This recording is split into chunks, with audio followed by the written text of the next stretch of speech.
ध्यान सच में ही मृत्यु में प्रवेश करना है। ये हमारा जो लोकल सेल्फ है, जो डिज़ायरिंग सेल्फ है, उसको भस्मीभूत कर देता है। तो मेरे पास कई लोग आए जो थोड़ा बहुत ध्यान में गति करने लगे।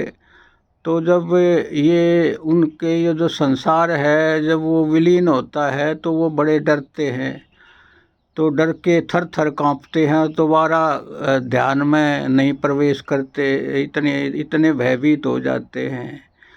तो मित्रों, एक इस भय के ऊपर एक कहानी सुनाता हूँ। बोध कथा बहुत प्यारी है कि एक बार एक शिष्य, गुरु ने शिष्य को कहा कि जाओ और दुनिया का अंत खोज के आओ, अंत देख के आओ।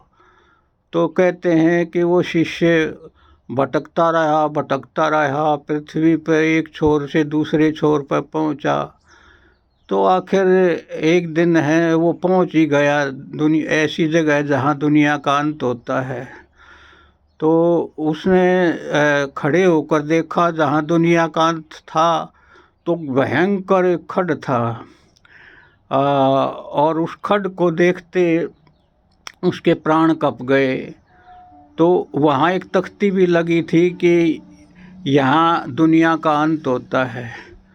तो उसको पढ़ करके वो उल्ट पैर अपने गुरु के पास भागा और गुरु के चरणों में गिरा, थर थर काँप रहा था, पसीने से लथपथ था। गुरु समझ गया, बोला कि लगता है तूने दुनिया का अंत देख लिया। तो उसने बताया कि एक भयंकर खड्ड था, उसको देखते ही मेरे प्राण कँप गए।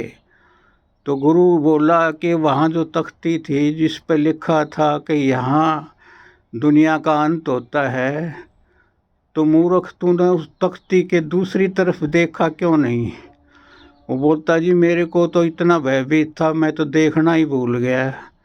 तो मित्रों, उसकी दूसरी तरफ ये लिखा था कि यहाँ परमात्मा का प्रारंभ होता है।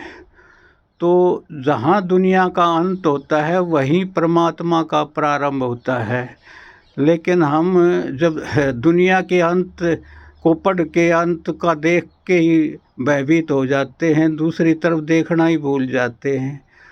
तो ये जिंदगी का जो एक सौभाग्य खुलना था, तो उधर हम भयभीत होके वापस मुड़ जाते हैं। जय हो, जय हो, जय हो।